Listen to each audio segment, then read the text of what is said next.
Justamente hoy estamos a 2 meses del gran evento.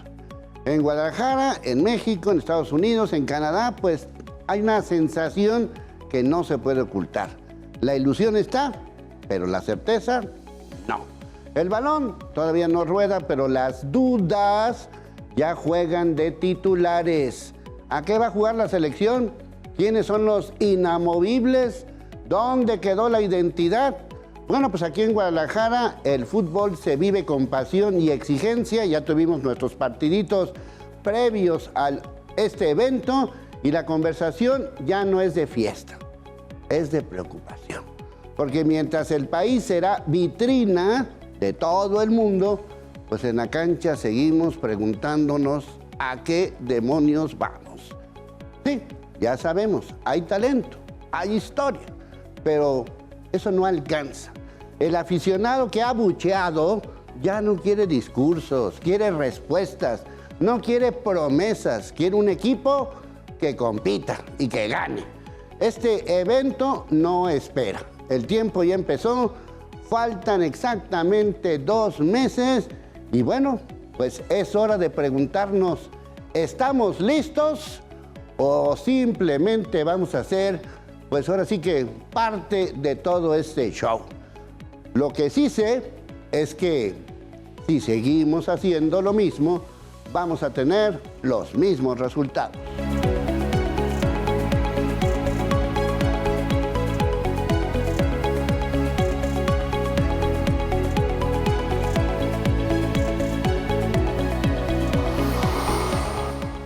Nuestros invitados saben y viven lo que dicen y hacen.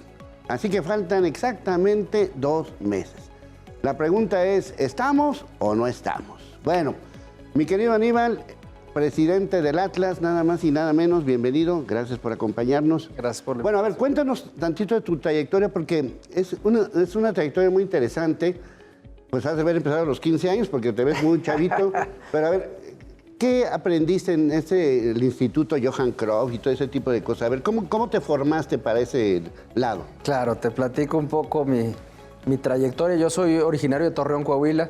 Estudié Ingeniería Industrial. Trabajé en el Mundial Sub-17 en 2011, en el cual México también fue sede, y lo cual es parte del orgullo de mi carrera profesional. ¿Pero ahí qué hacías o qué?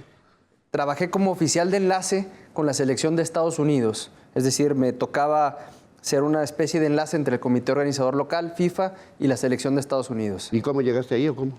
Bueno, pues a través de entrevistas yo estaba estudiando y a través de Santos Laguna, estaba en el TEC, y Santos Laguna era el encargado del proceso de encontrar este tipo de personas que pudieran trabajar, y yo apliqué en el proceso, tuve ahí varias pruebas y afortunadamente fui seleccionado y viví por primera vez una experiencia de fútbol profesional, y a pesar de que puede no parecerse mucho lo que hago hoy en día a lo que estudié en mi carrera profesional, pues decidí que quería enfocar mi carrera hacia ese lado. ¿Pero tú que eras aficionado, jugabas fútbol o cómo? Bueno, jugaba fútbol a nivel universidad. Yo muy temprano en jugar fútbol me di cuenta que mi talento no era suficiente para jugar de manera profesional, pero bueno, tenía otros talentos que me podían acercar a mi pasión, que era el fútbol. Sí, era una pasión total. Era una pasión totalmente. Y ya ahí como que te encaminaste al rollo directivo.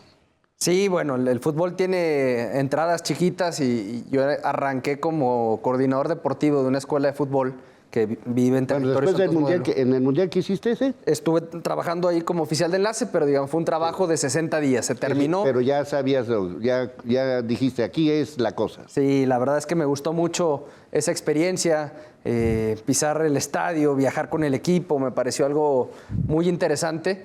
Y bueno, creo que ahí es donde decidí que si había una oportunidad entraría al fútbol de alguna manera, y arranqué como coordinador deportivo en la escuela de fútbol de Santos, en territorio Santos Modelo. Sí. ¿Y luego de ahí? Y de ahí, bueno, pues estuve durante 4 o 5 años trabajando en esta parte de escuelas y academias. Abrimos diferentes academias en diferentes partes de México. ¿Santos de qué época más o menos? Estamos hablando del 2012 al 2016, 17 más o menos. Sí. Y ahí ¿Ya era del grupo Orlegui o...? Mira, yo empecé como empleado de la cervecería Y unos meses después, en agosto del 2013, es cuando Orlegui adquiere el equipo y arranca todo esto. Sí, pero yo ya, digamos, venía de unos meses atrás ya trabajando desde octubre del 2012. Sí. ¿Y cómo entras luego a lo del Johan Cruyff o cómo estuve ahí? Bueno, ahí tuve la oportunidad. Yo, después de esta etapa de escuelas y academias, me invitan a trabajar en el área de finanzas de Grupo Orlegui y me mudé a la Ciudad de México a vivir. Y entonces en 2019 se abrió la oportunidad de estudiar este máster de Administración y Negocios del Fútbol y lo estudié. A la mitad se cambió un poquito la modalidad porque nos tocó el COVID y entonces de presencial nos cambiamos a virtual y me pareció muy interesante porque es un proyecto en el cual mezcla diferentes perfiles que trabajan alrededor de fútbol, ¿no? Medios de comunicación, patrocinadores, gente que trabajábamos ya en equipos profesionales de fútbol, jugadores en activo, algunos jugadores ya retirados, y creo que entiendes las diferentes perspectivas que hay alrededor del fútbol y fue para mí muy enriquecedor. Me gustó tanto que ya tengo alrededor de 5 o 6 años dando un par de materias en ese máster después de graduarme. Ahora ya estás también del otro lado. Y bueno, ya después de hace, ¿qué? 5 años, 6 años llegaste aquí al Atlas. Sí, tengo un poquito más de 6 años. Me tocó venir primero, tuve la oportunidad de trabajar con Alejandro Irarrágorri como su Chief of Staff. Y me pidió en particular que viniera aquí a Guadalajara durante 3 meses a hacer un diagnóstico de qué estaba pasando, ¿no? Porque nosotros adquirimos Atlas en 2019 y digamos esa primera temporada fue bastante desastrosa en términos deportivos y en general creo que la transformación que nosotros estábamos buscando no estaba sucediendo. Sí. Vine durante 3 meses, le presenté un diagnóstico y le pedí la oportunidad de poder venir acá a Guadalajara a trabajar en Atlas. ¿Sí viste posibilidades? Pues mira, afortunadamente había ciertas cosas que creo que podíamos solucionar. Ahora eres el único que creía porque... Mira, y además teníamos ahí la posibilidad de que Pepe viniera de presidente, Pepe con la experiencia, Pepe Riestra, que ha tenido la trayectoria en el fútbol, un directivo muy ganador. Sí. Y entonces venimos para acá y arranqué como director comercial de Atlas.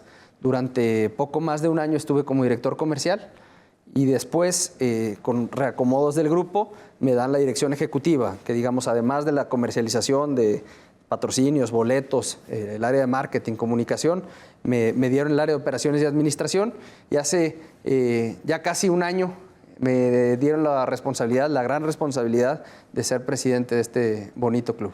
Bueno, pues y además hiciste feliz a Ábalos con el bicampeonato y con otra serie de cosas que pues es histórico, ¿no? Digan lo que digan, ¿no, mi querido Ábalos? ¿Estás feliz? Sí, no, a ver, Leo, Aníbal, un placer tenerte por aquí. Digo, tú que has vivido, estás chavito, pero pues así como de esas veces que, ¿a qué equipo le vas? Pues al Atlas, okay. No cuentas, pues sí contaste. Sí, conté, claro que conté desde niño. Sí, la realidad es que, a ver, Aníbal, como lo hemos platicado siempre en distintos espacios a través de Canal 6 y de Milenio, Aníbal forma esta cédula de Atlas cuando llegó y ayudó a esta transición. Hoy le toca vivir otra transición, por así mencionarlo, desde este puesto como presidente, pero ya no solo lo operativo, sino lo deportivo, ¿no? Entonces, seguramente tendrá cosas interesantes que compartirnos porque de cara a esta Copa del Mundo, pues también a él le ha tocado recibir selecciones, a dar tours, explicar un poquito de cómo funciona el recinto que será sede de un equipo mundialista. Sí, por eso quería yo un poco contar la trayectoria de Aníbal, porque hay una parte del fútbol que luego a veces no la contamos, que es la otra parte, la parte directiva, la parte comercial, la parte marketing, la parte de negocio, porque usted es un negocio, ¿no? O sea, no tiene un equipo de fútbol para caerle bien a la gente, porque es un negocio.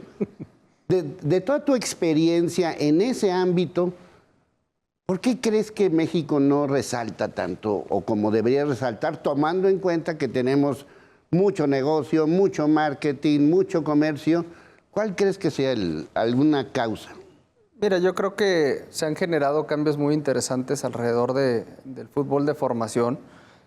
Particularmente creo que la Liga MX ha generado estructuras muy interesantes con categorías, con calendario espejo como la sub-21, como la sub-19.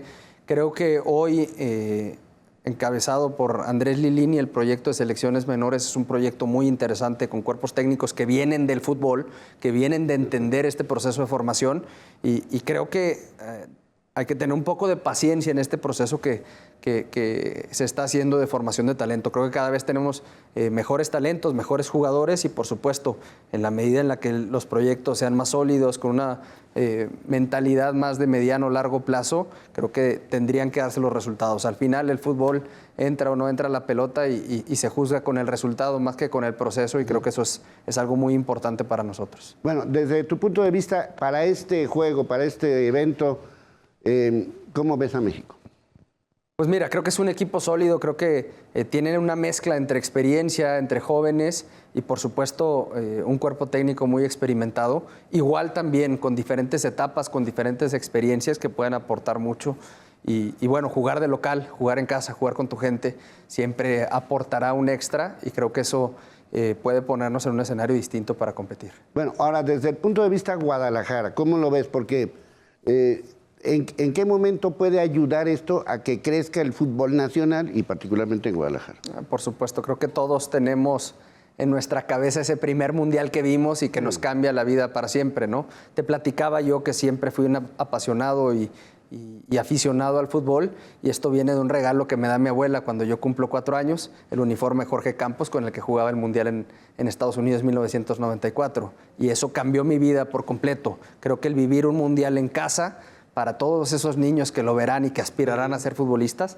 hace un cambio muy relevante e intensifica esta pasión que es natural en México para los aficionados. Sí, yo lo digo también porque pues quizás sea, no quiero decir que sea el último, pero yo creo que van a pasar muchísimos años. Si pasaron 40 del 86 para acá, pues van a pasar más años para que volvamos a tener la oportunidad de tener otra vez al equipo nacional en casa. Entonces, o se aprovecha o se aprovechan. Por supuesto. La verdad es que hay que reconocer que hayan tenido la visión de generar los estadios y los escenarios necesarios para poder tener la Copa del Mundo. Creo que tener un vecino tan grande, tan preparado para recibir turismo, para tener infraestructura, hotelería, estadios, pues bueno, hace cada vez más complejo que México pueda seguir siendo candidato. Tuvieron a bien esta posibilidad de aliarse Canadá, Estados Unidos y México en esta candidatura y así poder tener en los 3 países una fiesta como significa el Mundial. Bueno, pues la oportunidad ahí está y ya ahora sí que ya están todos los equipos, ya seguramente pues habrá un análisis ya más especializado, ya entraremos de lleno a lo que es ahora sí el campo de fútbol en sus diferentes etapas y pues ¿qué esperamos? ¿Qué esperamos del Mundial como tal? ¿Qué esperamos en Guadalajara?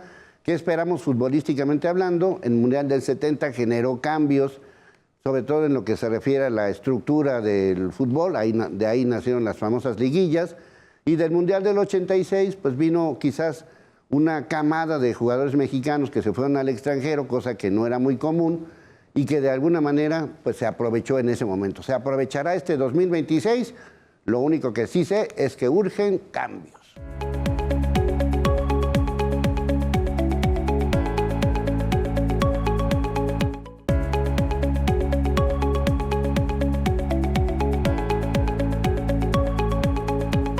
Bueno, pues a ver, desde el punto de vista de fútbol, ahora sí que en este programa de cambios hemos pasado por diferentes etapas.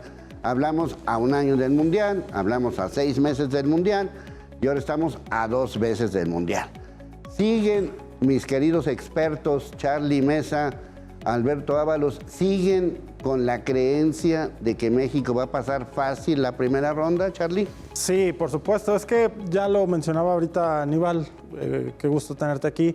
El empuje que te va a dar el público es algo que no nos imaginamos todavía. Digo, a mí no me ha tocado vivir un mundial, va a ser el primero que me va a tocar. Pero simplemente el empuje que te va a dar la afición es algo que no tiene México, por ejemplo, en otros mundiales. Entonces, ya lo vimos contra Portugal. México jugó contra una potencia mundial, contra una selección que es candidata a ser campeona del mundo, que si bien no tenía a Cristiano Ronaldo y a Rubén Díaz, el resto de futbolistas son de élite. Entonces, jugó mal la selección, ya lo habíamos dicho, no iba a haber un cambio drástico de un año para acá, porque también es poco tiempo y evidentemente también la materia humana, pero lo que te va a dar el empuje la gente, por algo en el Mundial del 70 y el 86 México tuvo sus mejores participaciones. Yo creo que sí va a llegar al quinto partido, porque recordemos, está todo encaminado para que juegue en el Azteca hasta los cuartos de final. Entonces, el empuje de la gente va a ser la clave para este Mundial. Bueno, desde el punto de vista, ahora Ábalos, ya sabemos quiénes son los principales rivales. Ya la otra vez no teníamos muy claro que Dinamarca, que Chequia, ahora ya sabemos que es Chequia, y bueno, pues por lo menos en los partidos recientes, pues a Sudáfrica no le fue muy bien, a Corea del Sur tampoco le fue muy bien, México pues empató. ¿Cómo lo ves? Yo me mantengo, ojo, yo dije que no descartaría ver a Corea incluso como primera de grupo. Y va a ser difícil el tema de Chequia también.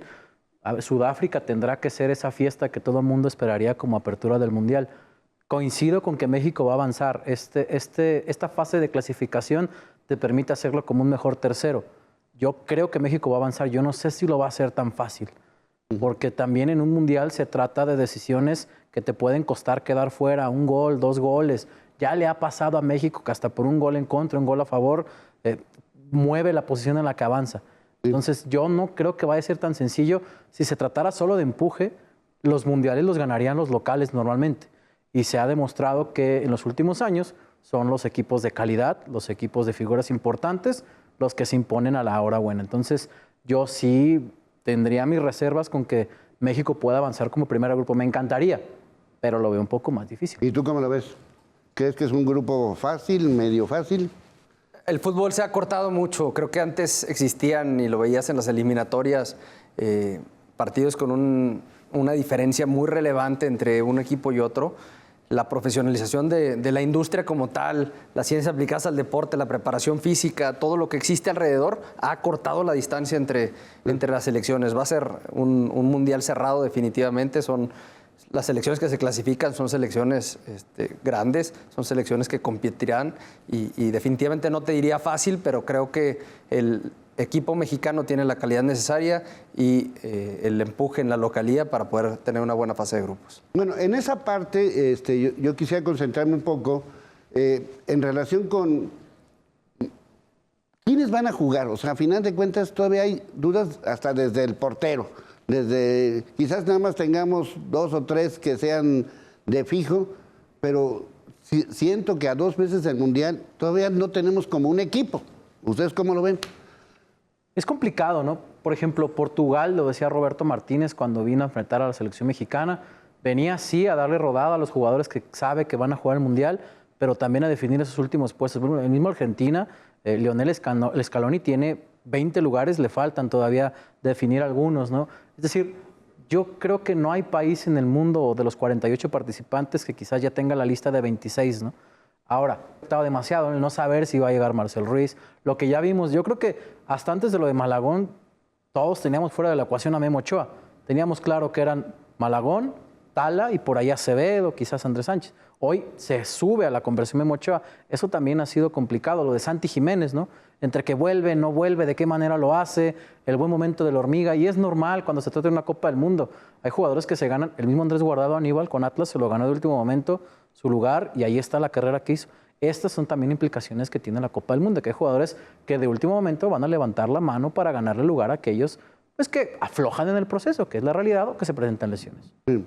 Y que cada mundial está esta polémica, ¿no? De si hizo falta fulano, hizo falta sutano. Cada 4 años es el mismo tema. Evidentemente faltará alguien que la gente diga, era el mundial de pasó en el 2006 con Cuauhtémoc, pasó en el 2010, ha pasado cada 4 años. Yo creo que Aguirre ya tiene al 95% su lista, ya lo vimos contra Portugal y contra Bélgica. Lo que sí, y el tema de Armando González me parece que ya se metió con lo que ha venido haciendo en los últimos 2 meses, ya se metió por completo y creo que va a tener que decidir entre el tema de Berterame y Santiago Jiménez, porque pues vas a llevar a un delantero que sí juega en el calcio italiano con el Milán, pero tiene muy pocos minutos, juega muy poquito, va a estar entrando de cambio seguramente, no va a ser titular con el Milán, incluso el Milán ya hasta perdió la liga, entonces me parece que más bien esos detallitos de 2, 3 jugadores, porque la línea defensiva ya sabemos cuál va a ser, el portero va a ser Rangel, la contención, Eric Lira está jugando muy bien, pero evidentemente cuando se recupere Álvarez, pues tienes a un jugador, es tu capitán, no lo vas a banquear por Eric Lira. Entonces, son esos detallitos que creo son los que faltan, pero yo creo que está al 95, 96%. Otro que tendrá problemas, ¿no? Porque resulta que en Turquía le pusieron por delante a un don nadie como N'Golo Kanté, que dudo mucho que le pueda quitar la titularidad a N'Golo Kanté en lo que queda. Entonces,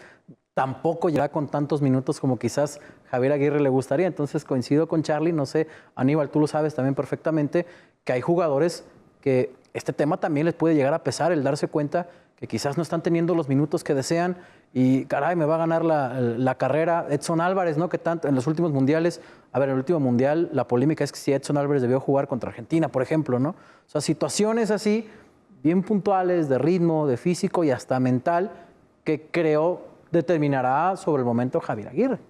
Sí, o sea, en este sentido, ¿tú qué opinas? ¿Llevar al que está en este momento o llevar a alguien que tiene nombre? Si Edson no está listo, pues a la fregada.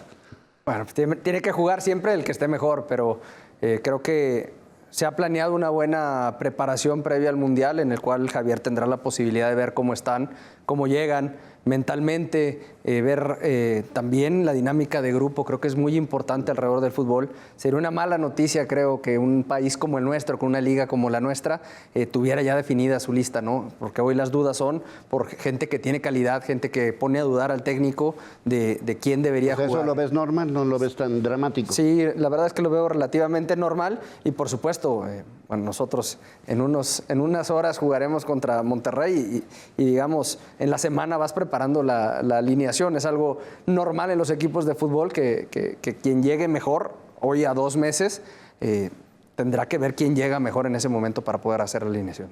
Ahora, de estos, digamos, vamos a decir que estos nuevos elementos que, pues a lo mejor hace 6 meses, ni siquiera sabíamos que existían, a nivel selección, obviamente, como la hormiga, como, ¿cómo se llama el de las Chivas? Brian Gutiérrez. Brian, pues ahora sí que se metieron pues de última hora, ¿no? ¿Cómo ves a estos 2 chavitos? Bueno, son grandes jugadores que han tenido bien su proceso de formación. Son jugadores en consolidación. Es muy importante. En Atlas tenemos jugadores que están haciendo su proceso de consolidación como jugadores y hay que mantenerlos en esa tranquilidad, con los pies en la tierra, en este proceso de formación, sin duda con el fútbol y con el... Porque luego nos emocionamos, ¿no? Ya queremos que Gilberto Mora juegue en el Real Madrid y ya queremos todo eso, ¿no? Sí, creo que el fútbol es un maratón más que un sprint y eso es importante tenerlo en mente, ¿no? Hay que tener la cautela necesaria, obviamente reconociendo el talento que tienen estos 2 jugadores y muchos otros mexicanos que levantan la mano para participar en el Mundial. Fíjate, Leo, me parece bien importante porque, por ejemplo, a ver, Atlas tiene un ejemplo, ¿no? Diego González, que recientemente se ganó sus primeras convocatorias a la selección Paraguay y es de esos jugadores que de último momento está muy chavito, ¿no? Está levantando la mano tratando de ganarse un lugar en la Copa del Mundo. Entonces, sí me parece importante lo que menciona Aníbal porque de alguna u otra manera los equipos tienen que trabajar en esta situación. Ellos tendrán que manejarlo, por ejemplo, con el tema de Diego. Hace unos días hablaba Diego Coca justamente de esta situación. El mismo Camilo Vargas, ¿no? Que a pesar de toda su trayectoria, disputará apenas su primer mundial con la selección Colombia como titular. Entonces, de algo también han tenido que trabajar en Atlas en ese sentido para tratar de que esos futbolistas se mantengan en ese ritmo porque pues, al final de cuentas el que el futbolista pierda el ritmo, pierda el nivel y lo mental también le empieza a mermar, pues termina afectando al club como tal. Sí, porque sí hay como, vamos a decirle, como un tratamiento especial de... ¿Cómo lo defines eso? Decir, bueno, no lo arriesguemos tanto, ¿cómo está ahí el asunto? Mira, por un lado, es muy delicado, ¿no? Es quirúrgico este manejo, porque al mismo tiempo también luego tenemos niñotes jugando fútbol a sus 23 años, ¿no? Y ya no son niños, ya son jóvenes y en otros países... Estrellas. Exactamente, en otros países ya tienen responsabilidades distintas en sus equipos, en sus clubes y en sus selecciones. Entonces, te digo, es un tema quirúrgico, es por persona, hay que entender el contexto alrededor que tienen, de dónde vienen, cómo es su mentalidad y creo que hay hoy demasiadas herramientas y demasiada ciencia aplicada para poder ayudar a estos jóvenes a que se consoliden. Ni tanto de generarlos como si fueran estrellas mundiales, pero tampoco tratarlos como niños y perdonar absolutamente todo, ¿no? Creo que es un manejo importante eso. Sí, esa parte también me gustaría un poco que la comentaras, sobre todo cuando pues, de repente se generan una serie de expectativas. Ustedes no lo vivieron, pero yo sí lo viví, hablando justamente de las famosas lesiones. En 1970 había un jugador pues, que ahora sí que la estaba rompiendo en serio, Alberto Onofre. Y en un entrenamiento, pues se lastimó y nos quedamos sin el gran delantero, del gran mediocampista que esperábamos, y ahí prácticamente se rompió una ilusión. Seguramente en otros años, ya nuestros especialistas recordarán, pues estos grandes jugadores mexicanos que de repente se quedaron en el camino o por asuntos de lesiones o por otro tipo de temas. Así que, pues, ¿qué esperamos de estos chavitos y de los de experiencia? Lo que sí sé es que urgen cambios.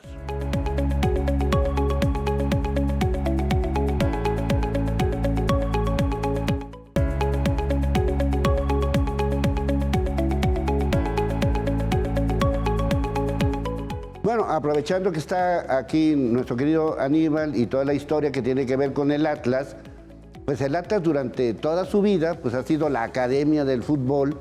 De ahí han surgido infinidad de jugadores de todos los niveles. Esa, vamos a llamarla escuela o academia del Atlas, ¿la siguen ustedes manteniendo? Sí, bueno, por supuesto que es una gran responsabilidad tener el mote de la Academia del Fútbol Mexicano y como tal sentimos esa responsabilidad y tratamos de formar nuestro propio talento. Hoy te diría, de los 26 jugadores que tienen su dinámica del primer equipo, tenemos 12 jugadores formados en Atlas. Quizás el caso de Alfonso González sea distinto porque salió a una carrera exitosa en algunos otros clubes y hoy regresa a casa, pero de los otros 11 no han salido de casa y los tenemos en diferentes etapas, ¿no? Podrías platicar de un Luis Mario Gamboa que empieza a tener sus primeros minutos, pero también de jugadores más consolidados, como puede ser el caso de Edgar Saldívar, de Gadi Aguirre, que ya tienen mucho tiempo con nosotros y que siguen formando parte de Atlas. Entonces creo que una de las cosas importantes que se ha transformado este club es que normalmente los jugadores arrancaban una carrera exitosa y muy rápido tenían que salir del club por diferentes necesidades. Y hoy creo que tenemos la posibilidad de tratar de consolidar, siempre dando salida a aquellos jugadores que se les presenta una oportunidad. Es decir, de repente escucho mucho que hace muchos años que Atlas no genera jugadores, pero yo veo el caso de Jairo, veo el caso de Ociel, veo el caso de Jeremy, veo jugadores que están teniendo participación en otros equipos y que fueron formados en épocas recientes, ¿no? Y equipos que están como otros en el top. Yo justamente te iba a preguntar si esa academia seguía, ¿no? Como tal. Sí, y hoy creo que mucho más, con más herramientas tenemos para poder formar a los jóvenes. Y a un chavito de esos, cuando dices, man, tiene, no sé, dime una edad, 14, 15, 16 años, dices, a ver, como que pinta. ¿Cómo hay que tratarlo? ¿Cómo hay que llevarlo? Porque pues, todos queremos ya que gane y que sea campeón, ¿no? Bueno, por un lado creo que es muy importante su formación y contexto familiar. Si bien eso es importante. Es muy importante, tanto que nosotros tratamos de no sacarlos de ese contexto previo a los 15 años. Creo que esa formación que pueden dar los padres, ese acompañamiento es muy importante. La preparación académica, nosotros tenemos un colegio que está afiliado a la Secretaría de Educación Pública, con la cual podemos darles educación preparatoria. La parte de educación secundaria la hacemos también dándoles tutorías a través de una institución externa. Y creo que eso es muy importante alrededor. Y obviamente hoy pues tenemos instalaciones de primer nivel, que además formarán parte del Mundial, en las cuales tenemos pues, el gimnasio, el comedor, el colegio, dormitorios de primer nivel y áreas de esparcimiento, además de la cercanía de que los entrenadores del primer equipo, de la 21, de la 19, están a unos metros de poder ver ese talento y ver que tienen ese potencial para desarrollarse y darle seguimiento a su carrera. Bueno, ¿cómo tratar a estos chavitos? O sea, por ejemplo, yo recuerdo, bueno, quizás el emblema Atlas, pues sea Rafa, ¿no? Rafa Márquez. Pero desde luego, pues Jared, desde luego Pardo. Y, bueno, Ustedes saben más que yo de eso. No, es que, a ver, hablando de selección. No es casualidad que de los pocos jugadores en la historia que tengan 5 mundiales o más disputados, ahora está la posibilidad de Cristiano Ronaldo, Messi, Guillermo Ochoa, 2 sean canteranos de Atlas. Guardado y Rafael Márquez. Ahora, lo que menciona Aníbal también me parece muy importante, el contexto en el que los puedes desarrollar. Hoy, con esta academia, seguramente veremos, porque también el proceso no es sencillo, ¿no? Uno habla de que el Atlas tiene una academia que es de las mejores del continente, pero también el aficionado espera resultados inmediatos, ¿no? Y esperaría que en el siguiente torneo empiecen a salir los Guardados, los Márquez. Sí, es una realidad que este equipo quizás hoy no tiene ese protagonismo dentro de la selección mexicana de fútbol, pero sí en... No hay ahorita jugadores, ¿verdad? Pero, por ejemplo, el mismo Jeremy Márquez ha reconocido que una de las razones por las que buscó salir es porque el propio Javier Aguirre le dijo, necesito verte más en un contexto distinto como el de Cruz Azul, ¿no?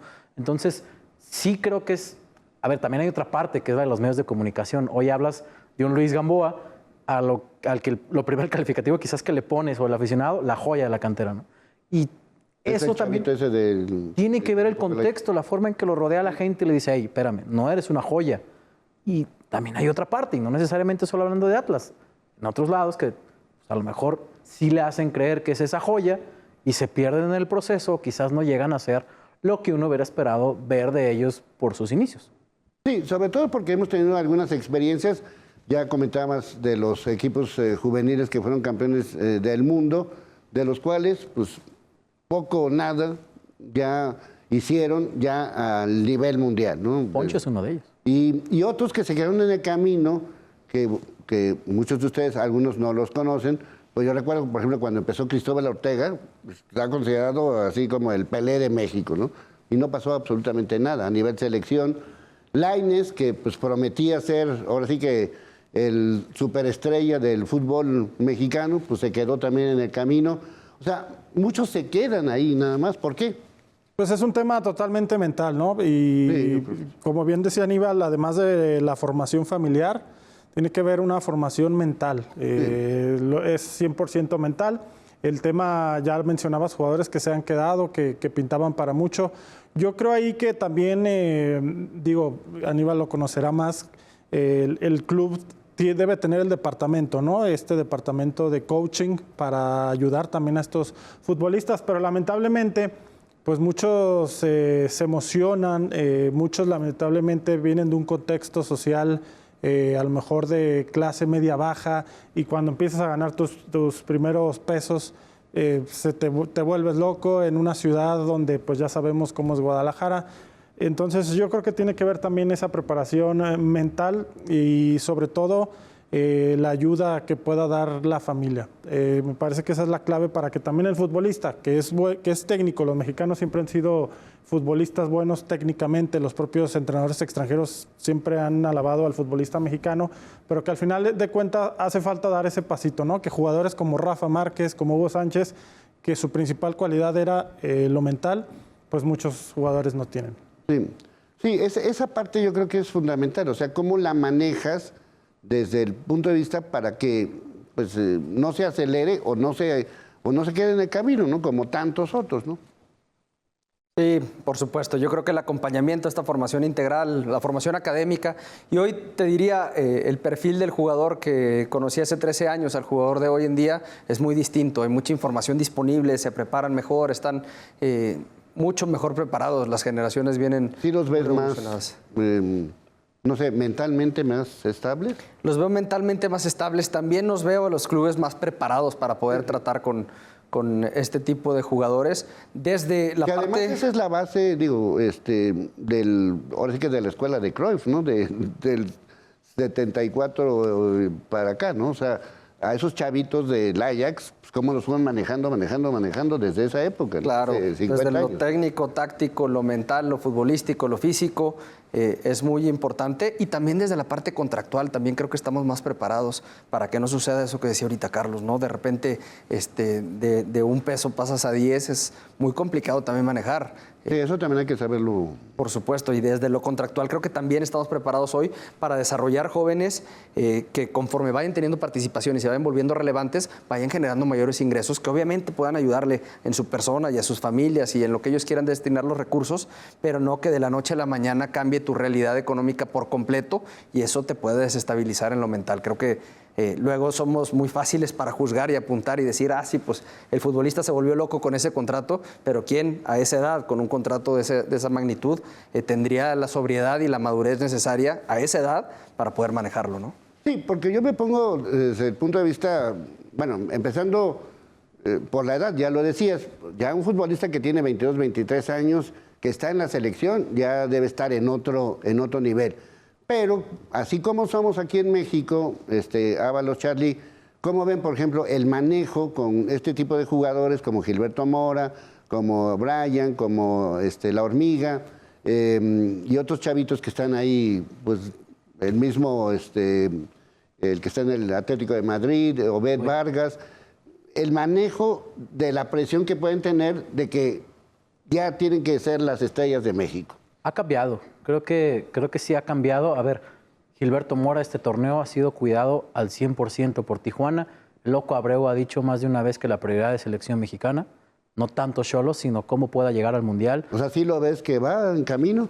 Yo creo que sí, porque te das cuenta... A ver, en redes sociales, ¿no? De repente que hacen la broma de que ojalá Gilberto nunca conozca el alcohol y ojalá que nunca se enamore y ojalá que... O sea, ya desde ahí te das cuenta, como decía Aníbal, del contexto, ¿no? Recientemente acabamos de escuchar una entrevista de la Hormiga González de decir, no, pues yo no tengo novia, ¿no? O sea, aunque no parezca, y Aníbal está aquí, no va a dejar mentir, todas estas situaciones sí influyen en la mentalidad del jugador, en las preocupaciones del jugador. ¿Se acuerdan de todas las aventuras de Giovanni? O sea, en la mentalidad de un jugador, las preocupaciones, la familia, que si la mamá ya se peleó con la tía y la mamá se quiere regresar al pueblo porque ya no está... Todas estas situaciones sí tienen que ver. Entonces, ¿qué hacen hoy los clubes? No tratar de protegerlos, porque también, como decía Aníbal, no son niños, pero sí evitar que estas preocupaciones se trasladen al terreno de juego y se puedan enfocar ellos al rendimiento deportivo, que esa también es una tarea bien complicada que a veces desde el lado exterior, desde fuera, cuando estás en los clubes, no conoces y te cuesta un poco de trabajo entender, ¿no? Entonces, sí creo que hoy el jugador está más preparado, hoy tiene más herramientas y tendría más situaciones que le ayudan a enfocarse únicamente en lo deportivo, ya no tanto en lo extracancha, que eso sí termina mermando. Pues sí, pero también hay muchas distracciones, ¿no? La fama, las redes sociales, o sea, de repente... Hormiga no maneja sus redes, por ejemplo, lo ha dicho, ¿no? Es mi hermana, yo no. Esa es la mentalidad quizás del jugador que dices, por algo la hermana y por algo no se mete la Hormiga. No, y estamos hablando de dos casos de dos jugadores que están deslumbrando, pero también, que me parece eso es clave, son hijos de dos exfutbolistas, que les pasó vivir los mismos problemas, las mismas dudas, y los tienen bien cuidados, tanto Gilberto Mora y el papá de Hormiga fueron futbolistas. Entonces, me parece que también ahí eso les ayuda, que a lo mejor muchos jugadores pues no tienen esa posibilidad de que tu papá fue exjugador, sabe el tipo de problemas, sabe lo que estás pensando tú como futbolista joven. Entonces, creo que eso también les ha ayudado a ellos en el camino, ¿no? Sí, en el caso de Mora, pues fue jugador de Jaguares de Chiapas. Sí, y el por ahí anduvo en Tijuana. Y el papá de la Hormiga, que fue futbolista del Guadalajara. Sí, pero me refiero a que no es, digamos, como el caso quizás del Chicharito, que del abuelo era bueno, el papá era bueno. Mundialistas, sí. Los 3 mundialistas y todo, ¿no? Sí, por supuesto. Entonces creo que pero esto les ha ayudado mucho. Hubo un manejo, por lo menos en aquella época, pues exitoso, ¿no? De Chicharito. Sí. Lo llevaron bien, pues, creo, ¿no? Sí, me parece que ya lo de Javier Hernández fue ya en la época final de su carrera, pero... Hablo del mundial, de él como mexicano y como mundialista, ¿no? Sí, que la mentalidad fue lo que lo llevó hasta las mejores ligas, ¿no? Me parece, porque técnicamente a lo mejor no era el superdelantero, pero siempre estaba bien posicionado y la mentalidad le ayudó mucho. Bueno, pues hay muchas cosas que esperar de todo ese tipo de situaciones. ¿O será exactamente lo mismo? Las mismas desilusiones, los mismos llameritos, los mismos quinto partido, los mismos, cosas extrañas que siempre pasan en los mundiales. ¿Cómo la ven ustedes? Urgen cambios.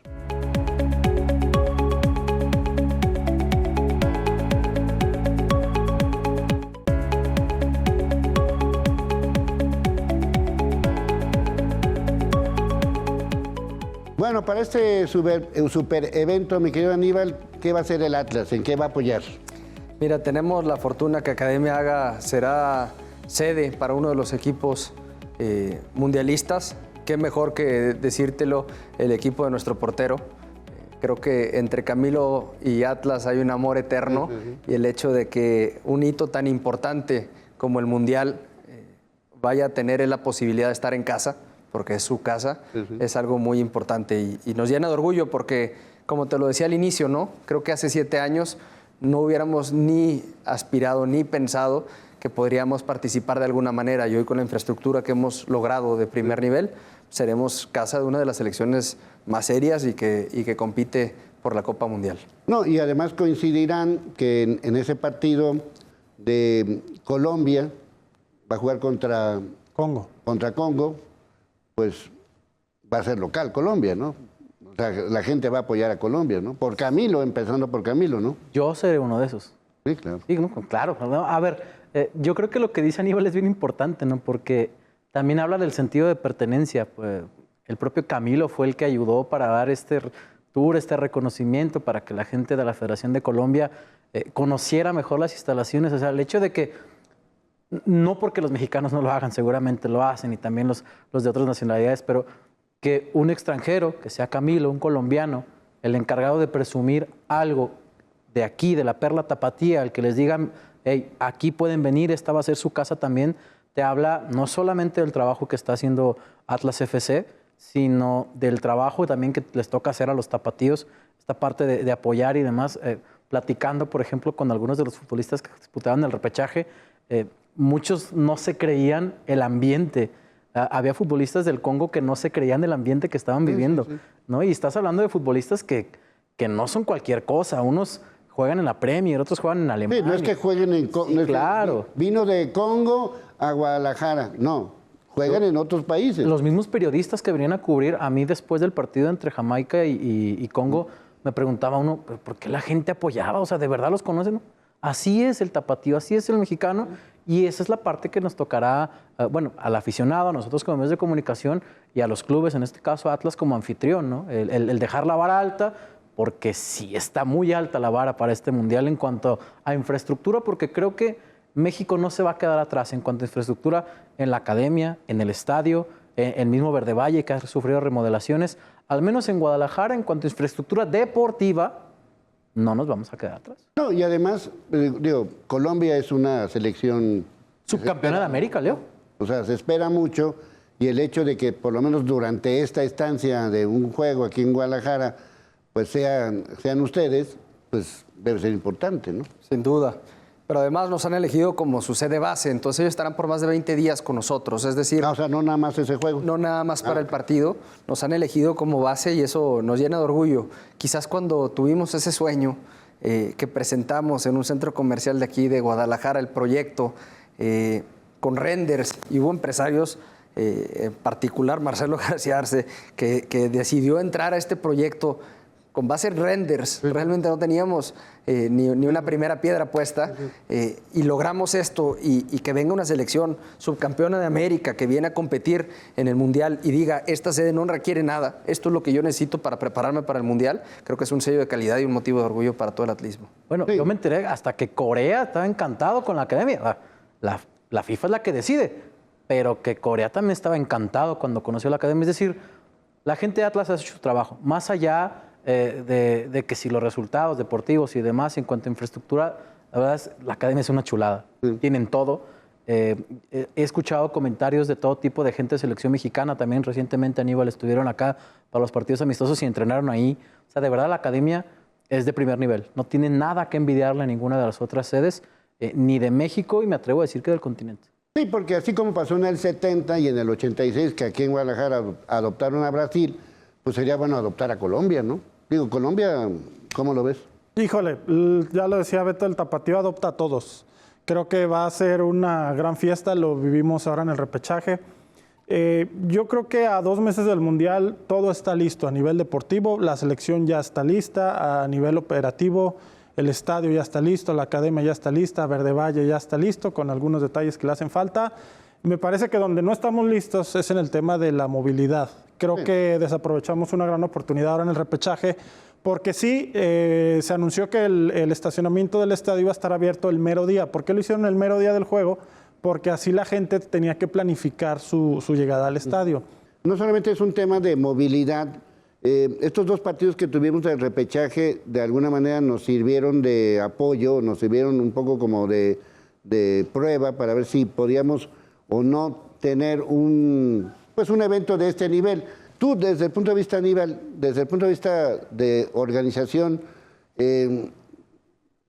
¿cómo la ves? ¿Sí crees que va a estar complicadón? Mira, son eventos masivos que tienen mucho más gente de lo normal, de lo habitual en un evento. Sin embargo, creo que el Tapatío hizo un gran trabajo en tener esos estadios llenos. Es decir, fue una prueba verdaderamente real de cómo será en el Mundial. Obviamente que existirá mucho más medios de comunicación y visitantes que quieran estar alrededor escuchando el ambiente del estadio, pero definitivamente el hecho que sean estadios que normalmente tienen gente, que tienen operativos, ciudades grandes, que entienden cómo se mueve el flujo, pues bueno, habrá siempre detallitos que afinar, pero creo que Guadalajara, Zapopan y Jalisco en general está preparado para recibir el Mundial. Bueno, ¿qué más hace falta, Charly?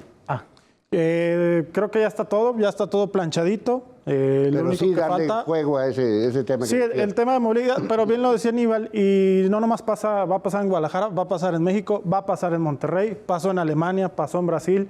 Son eventos que atraen tanta gente que es imposible que sea una vialidad completamente ágil. Siempre va a pasar. Entonces, incluso en Estados Unidos, en sí, la propia final de la Copa América, son eventos que mueven tanta gente y tantas pasiones que son complicados, ¿no? No, y sí, detallitos. Boston ya les dijo, a ver, ¿yo por qué voy a pagar por seguridad? No, a ver, espérame, ¿no? En Nueva York, oye, pero ¿por qué el FanFest? Hay una situación, FIFA no va a negociar. O sea, a FIFA le tienes que garantizar que las elecciones van a tener su traslado, que hay seguridad, y también le tienes que garantizar que el aficionado no va a tener estas complicaciones. Liga MX es una liga muy seria que te exige muchas cosas y que ya los equipos están acostumbrados. Definitivamente el comité organizador que estará operando el Estadio Guadalajara pues está preparado para algo como tal, y las autoridades también. Es decir, existen eventos, hay conciertos, partidos en diferentes plazas, en diferentes puntos de la zona metropolitana de Guadalajara, y creo que estamos preparados. Y el Tapatío, lo dijiste muy bien, Carlos, el Tapatío recibe, abraza el fútbol y sabe vivirlo en paz y en tolerancia, y que sea una fiesta de verdad. Ahora, Juan José Fran ya ha dicho más de una vez que es más difícil operar un Chivas Atlas que un Mundial. Ojalá que así sea. Bueno, aquí hay alguien que sabe qué es operar un Chivas Vamos Atlas. a vivir algo que nunca hemos vivido, un juego de la selección. Es correcto. Vamos a vivir un juego de la selección que no es lo mismo. O sea, si juega la selección y gana, pues no va a pasar nada. Pero si no gana, pues hay que estar preparados para eso también, ¿no? que el rival es Corea y Bueno, son aficionados tranquilos normalmente. O sea, a final de cuentas... Los coreanos, sí. Bueno, acuérdate que Chequia estaba a 2 minutos de ser eliminado por Irlanda y ahorita está en el Mundial, ¿no? Sí, sí, a ver, es una fiesta, y yo creo que lo que vivimos en el repechaje recientemente es la probadita nada más de lo que se va a vivir. De verdad te encontrabas demasiados comentarios de gente que decía, no, sí está muy padre todo esto, no. Bueno, se viene el Mundial, será el doble, y ya no solamente será el estadio, será el centro de la ciudad con el FanFest, las mismas instalaciones donde estén los equipos hospedados, habrá gente que se querrá acercar a la academia, por ejemplo, sabiendo que está ahí Colombia. Todo lo que implica el Mundial de Fútbol no solamente será el estadio donde se lleven a cabo los partidos, va a ser una fiesta enorme, y de la cual yo estoy seguro que la gente que quizás no se ha terminado de enganchar, en algún momento querrá participar en ella. Bueno, pues nos toca aquí en Guadalajara Corea contra Sudáfrica, nos toca México contra Corea, nos toca Colombia contra Congo, ojalá le vaya bien a Colombia, y nos toca pues Uruguay-España, que pues es el juego que todo el mundo está esperando fuera del de México, ¿no? De esa fase, ¿no? Y Corea, no sé. El España-Uruguay, no sé, yo soy Corea, don Leo. Tú estás convencido. No, son atractivos duelos. Bueno, a ver, ya, por último, mánchense, ¿en qué lugar queda México? Yo creo que avanza hasta cuartos de final. Entre los 8 mejores. 8 mejores. Yo también creo que se mete a cuartos de final. ¿Los 8 mejores? Sí. Creo que será el mejor mundial que ha pasado en las últimas épocas. Pues ahí está. Muy bien. Bueno, pues ahí están nuestros especialistas. Muchas gracias a todo el equipo. La coordinación de este programa estuvo a cargo de Carlos Mesa. Muchas gracias, mi querido Carlos Mesa. A todo el equipo de información, a todo el equipo de producción. Soy Leonardo Schwebel. cambio y fuera.